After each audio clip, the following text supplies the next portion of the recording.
नमस्कार, मैं हूं आपके साथ पूर्णिमा मिश्रा और स्वागत करती हूं भारत के सबसे स्वच्छ शहर इंदौर में आप सभी का। आप देख रहे हैं आपका पसंदीदा प्रोग्राम वंदे भारत। इंदौर एक शहर नहीं है। इंदौर और इंदौरियत दो ऐसी चीज हैं जो कभी इस धरती पर आया तो वो इसका मुरीद हो गया। ना वो इंदौर की खूबसूरती को भूल सकता है और ना ही इंदौर वासी की इंदौरियत को। और शायद यही एक वजह रही जब अलग अलग विदेशों से आए प्रवासी भारतीयों ने इस धरती पर कदम रखा तो यहाँ की संस्कृति, यहाँ की खुशबू, यहाँ की आबो हवा के वो मुरीद हो गए। और खास तौर से जब यहाँ की संस्कृति से उन्होंने अपना जुड़ाव महसूस किया तो विदेशी धरती से आए तमाम प्रवासी भारतीय ये कहने से भी नहीं संकोचे कि उनकी जड़ें कहीं ना कहीं इसी धरती से जुड़ी हुई हैं।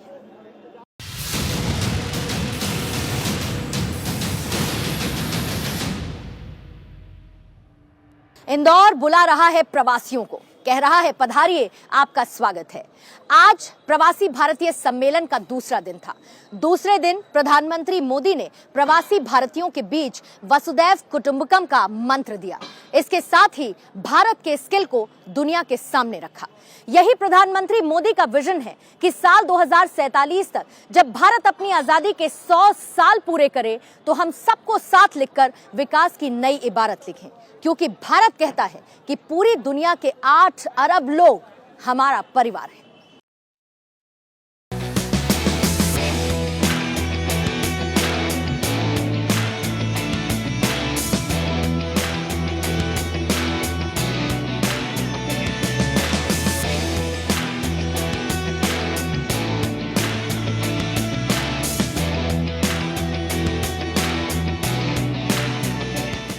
कहते हैं जो एक बार इंदौर आता है वो इंदौरियत और यहाँ के खाने का मुरीद हो जाता है। मौका था प्रवासी सम्मेलन का।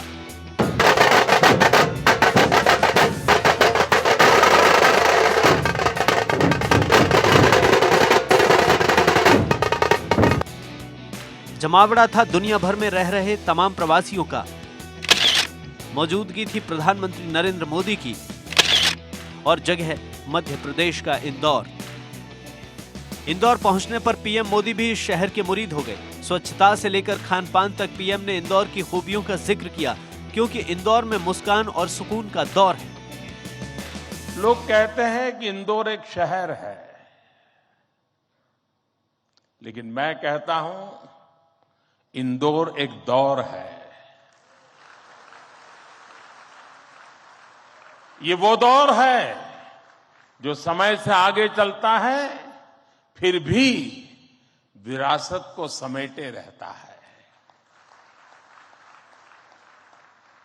इंदौर ने स्वच्छता के क्षेत्र में देश में एक अलग पहचान स्थापित की है। खाने पीने के लिए अपन इंदौर, अपन का इंदौर,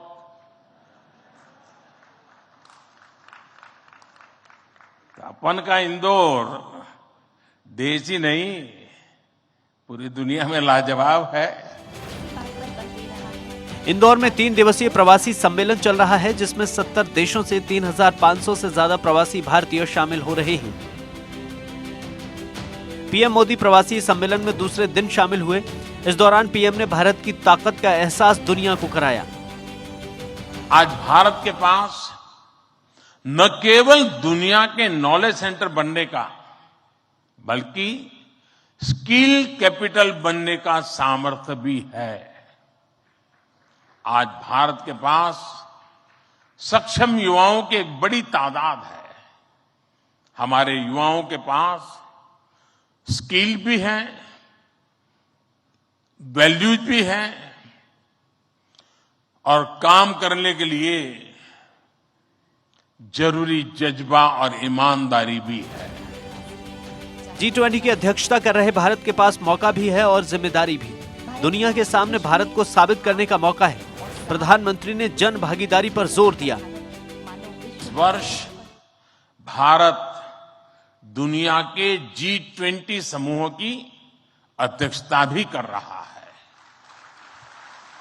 भारत इस जिम्मेदारी को एक बड़े अवसर के रूप में देख रहा है। हमारे लिए ये दुनिया को भारत के बारे में बताने का अवसर है।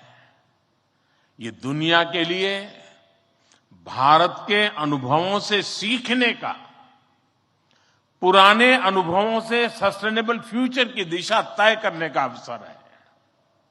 हमें G20 केवल एक डिप्लोमेटिक इवेंट नहीं, बल्कि जन भागीदारी का एक ऐतिहासिक आयोजन बनाना है। जब प्रधानमंत्री मोदी ब्रिलियंट कन्वेंशन सेंटर के ग्रैंड हॉल में मंच पर पहुंचे तो हॉल मोदी मोदी के नारों से गूंज उठा। माननीय Shri Narendra Modi ji, to kindly address the gathering, kindly guide us and show us the way forward.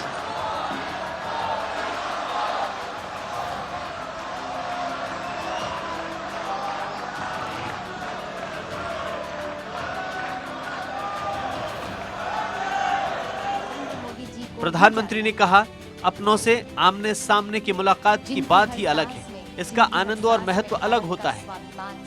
PM Modi ने प्रवासी मेहमानों से मध्य प्रदेश के पर्यटन के दर्शन करने का न्योता दिया। एमपी में मां नर्मदा का जल, यहाँ के जंगल, आदिवासी परंपरा, यहाँ का अध्यात्म, ऐसा कितना कुछ है जो आपकी इस यात्रा को अविस्मरणीय बनाएगा। अभी हाल ही में पास ही उज्जैन में भगवान महाकाल के महालोक का भी भव्य और दिव्य विस्तार हुआ है। मैं आशा करता हूं आप सब वहां जाकर भगवान महाकाल का आशीर्वाद भी लेंगे। इंदौर की धरती पर तमाम प्रवासी भारतीय शामिल हुए। प्रधानमंत्री ने एनआरआई पर कहा कि विदेश की धरती पर ये भारत के राष्ट्रदूत हैं। दुनिया के अलग अलग देशों में भारत के लोगों की एक कॉमन तस्वीर दिखती है तो वसुधैव कुटुंबकम की भावना उनके साक्षात दर्शन कराती है। दुनिया के इतने अलग अलग देशों में जब भारत के लोग एक कॉमन फैक्टर की तरह दिखते हैं तो वसुधैव कुटुंबकम की भावना, उसके साक्षात दर्शन होते हैं।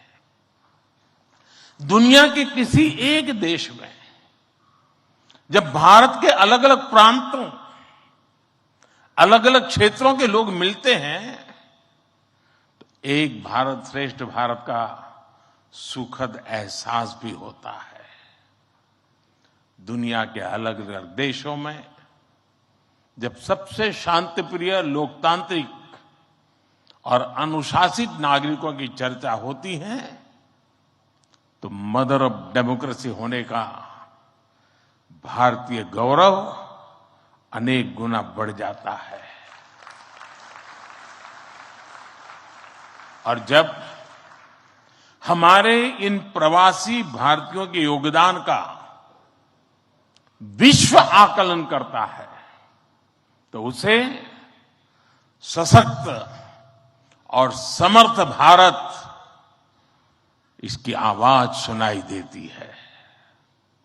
इसलिए ही तो मैं आप सभी को, सभी प्रवासी भारतीयों को विदेशी धरती पर भारत का राष्ट्रदूत, ब्रांड एम्बेसडर कहता। प्रधानमंत्री ने भारत की उपलब्धियों के बारे में दुनिया को बताया। पीएम ने बताया कि दुनिया को जिज्ञासा होती है कि भारत आखिर कैसे कर रहा है। पीएम ने उन युवाओं को भी संदेश दिया जिनके माता पिता भारतीय हैं लेकिन उनका जन्म विदेश में हुआ है। पीएम ने बताया कि वो भी देश के बारे में जानना चाहते हैं। ये हमारी जिम्मेदारी है कि हम उनको भारत के बारे में बताएं। भारत कोविड महामारी के बीच कुछ महीनों में ही स्वदेशी वैक्सीन बना लेता है। जब भारत अपने नागरिकों को 220 करोड़ से ज्यादा वैक्सीन डोज मुफ्त लगाने का रिकॉर्ड बनाता है, जब वैश्विक अस्थिरता के बीच भी भारत विश्व की उभरती अर्थव्यवस्था बनता है, जब भारत विश्व की बड़ी इकोनॉमी से कॉम्पीट करता है, टॉप 5 इकोनॉमी में शामिल होता है, जब भारत दुनिया का तीसरा सबसे बड़ा स्टार्टअप इकोसिस्टम बनता है, जब मोबाइल मैन्युफैक्चरिंग जैसे क्षेत्रों में, इलेक्ट्रॉनिक मैन्युफैक्चरिंग के क्षेत्र में मेक इन इंडिया का डंका बजता है, जब भारत अपने दम पर Tejas fighter plane, aircraft carrier, INS Vikrant और अरिहंत जैसी न्यूक्लियर सबमरीन बनाता है, तो स्वाभाविक है दुनिया और दुनिया के लोगों में क्यूरियोसिटी होती है कि भारत क्या कर रहा है, कैसे कर रहा है। इस सम्मेलन में सूरीनाम के राष्ट्रपति चंद्रिका प्रसाद संतोखी ने कहा कि हिंदी लैंग्वेज के स्कूलों पर हमारा फोकस है। ये सम्मेलन हम दोनों देशों के आपसी सहयोग को बढ़ाने में मददगार साबित होगा। Founding of training centers, schools in different areas and places of our countries should be initiated to learn the Hindi language, our bhasha, but also learning about our religions and culture and our parampara, our tradition. वहीं Guyana के राष्ट्रपति ने corona काल में प्रधानमंत्री नरेंद्र मोदी द्वारा उठाए गए कदमों की सराहना की, साथ ही सबका विकास और सबका विश्वास को भी सराहा।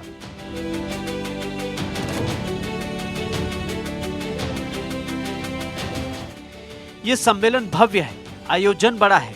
इस सम्मेलन के लिए इंदौर वासी भी उत्साहित हैं, दिल खोलकर सबका स्वागत कर रहे हैं। शायद इसीलिए शिवराज सिंह ने कहा कि हॉल छोटा पड़ गया है, लेकिन दिल में बहुत जगह है।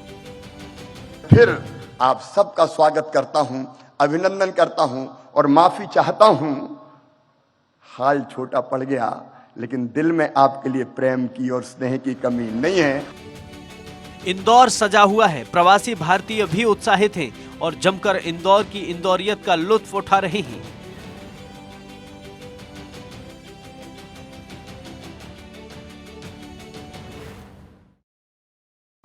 इंदौरियत जो यहां आया उसका अपना हो गया। इंदौर की यही खास बात नजर आती है जब इंदौर की मिट्टी और इंदौर की आबो हवा, यहां की खुशबू हर किसी को अपना बना लेती है। जब प्रवासी भारतीय यहां पर पहुंचे तो इंदौर का उन्होंने जमकर लुत्फ उठाया, यहां के व्यंजन का स्वाद लिया, यहां की मिट्टी की खुशबू ने उन्हें अपना दीवाना बना लिया। यहां तक कि इंदौर वासियों ने भी दिल खोलकर प्रवासी भारतीयों का स्वागत किया और उनके लिए अपने घर के दरवाजे खोल दिए। काल महालोक, आज प्रधानमंत्री जी ने फिर कहा दिव्य और भव्य, और जिन शब्दों में मध्य प्रदेश की प्रशंसा की, इंदौर की प्रशंसा की, उससे हमारी ब्रांडिंग और हो गई है। जब प्रवासी भारतीय भारत की धरती पर पहुंचे तो उन्हें जरा भी नहीं लगा कि वो भारत से बाहर रह रहे हैं। प्रवासी भारतीयों ने इंदौर की धरती पर कदम रखा तो इंदौर की मिट्टी की खुशबू और यहाँ की आबो हवा ने उन्हें पल भर में इंदौर का मुरीद बना दिया। अमृत काल में मध्य प्रदेश पर चारों तरफ से अमृत बरस रहा है। ऐसा लग रहा है जैसे पूरी दुनिया बाहें फैलाए मध्य प्रदेश आ गई हो। हमारे जो प्रवासी भारतीय भाई और बहन हैं, 17वें प्रवासी भारतीय सम्मेलन में कुल 70 देश हिस्सा ले रहे हैं, जिसमें 3500 से ज्यादा सदस्य शामिल हैं। इस सम्मेलन का मंत्र है भारत का विकास, भरोसेमंद पार्टनर। सम्मेलन में भागीदार देशों की संख्या है 70। इसमें कुल सदस्य हैं 3500।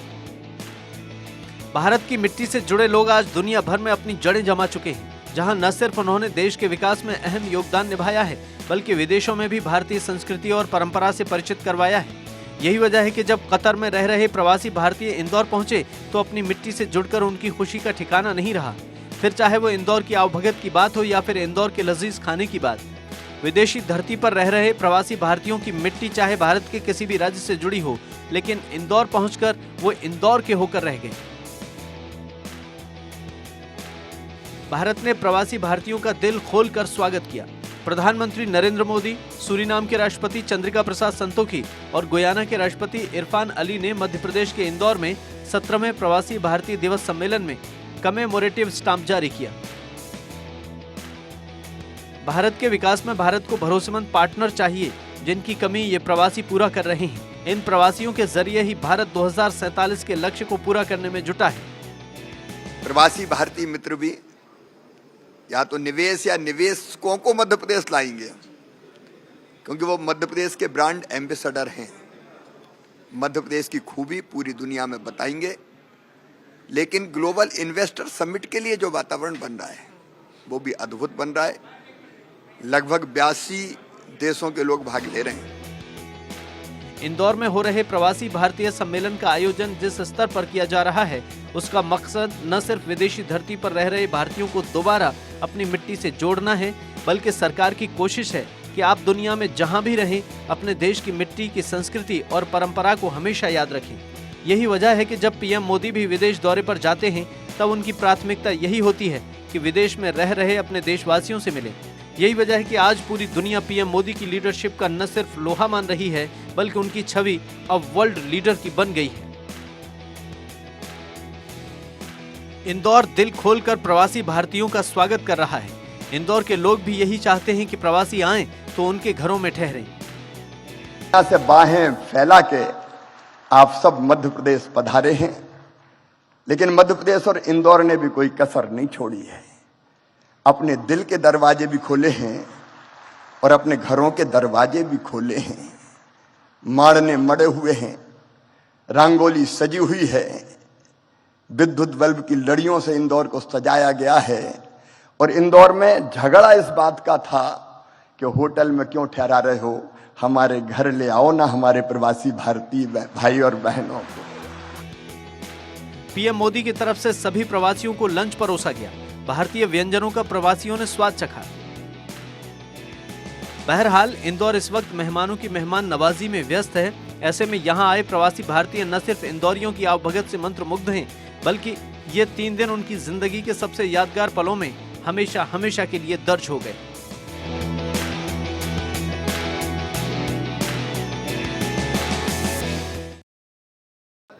प्रवासी भारतीय सम्मेलन की परंपरा का आगाज अटल बिहारी वाजपेयी ने साल 2002 में किया और उसके बाद ये परंपरा चलती रही। हालांकि पहले हर साल इसका आयोजन होता था, लेकिन बाद में परंपरा बदली और हर 2 साल में प्रवासी भारतीय सम्मेलन का आगाज किया गया।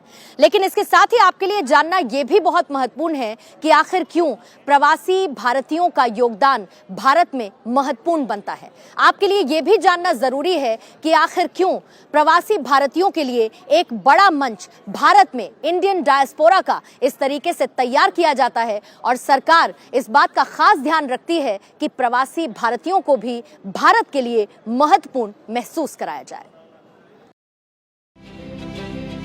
ठीक 20 साल पहले 2003 में तत्कालीन प्रधानमंत्री अटल बिहारी वाजपेयी ने प्रवासी भारतीय सम्मेलन की नींव रखी थी। पहला प्रवासी भारतीय सम्मेलन 9 जनवरी 2003 को मनाया गया था। इस वजह से ये सम्मेलन तभी से 9 जनवरी को ही आयोजित होता आ रहा है। जानकार ये भी बताते हैं कि महात्मा गांधी 9 जनवरी को ही अहिंसक आंदोलन की सफलता के बाद भारत लौटे थे, इसीलिए यही तारीख प्रवासी भारतीय दिवस के रूप में घोषित हुई। साल 2003 से 2015 तक इसे हर साल मनाया गया, लेकिन फिर 2 साल में एक बार आयोजित होने लगा। अब अगली बार प्रवासी भारतीय सम्मेलन 2 साल बाद होगा। दुनिया भर के 100 से ज्यादा देशों में 3 करोड़ 20 लाख से ज्यादा भारतीय रहते हैं। पिछले 28 साल के अंदर विदेश जाकर बसने वाले भारतीयों की संख्या में 346% का इजाफा हुआ है। 1990 में विदेश में रहने वाले भारतीयों की संख्या 90 लाख थी, जिनमें सबसे ज्यादा यूएई, सऊदी अरब और अमेरिका में है। अमेरिका की बात करें तो यहाँ रहने वाले भारतीयों की संख्या 44,60,000 से ज्यादा है। दूसरे नंबर पर सबसे ज्यादा भारतीय यूएई में रहते हैं। यहाँ रहने वाले भारतीयों की संख्या 34,25,000 से ज्यादा है। प्रवासी भारतीयों के दम पर ही दुनिया को भारत की ताकत का एहसास होता है। विदेश मंत्रालय के अनुसार भारत से जो लोग दूसरे देशों में चले गए उन्हें ही प्रवासी भारतीय कहते हैं। प्रवासी भारतीय को अभी 3 कैटेगरी में डिवाइड किया गया है। NRI यानी नॉन रेजिडेंट इंडियन, मतलब ऐसे भारतीय जो रोजगार या शिक्षा के लिए अस्थायी रूप से 6 महीने के लिए दूसरे देश में चले गए हों। इनमें से कुछ लोग विदेश में ही बस जाते हैं और उस देश की नागरिकता हासिल कर लेते हैं। ऐसे लोगों को NRI कहा जाता है। दूसरे होते हैं PIO यानी पर्सन ऑफ इंडियन ऑरिजिन। इसमें वो लोग आते हैं जो जन्म से या वंश से तो भारतीय होते हैं, लेकिन अब वो भारत में नहीं रहते। और तीसरे होते हैं OCI यानी ओवरसीज सिटीजन ऑफ इंडिया।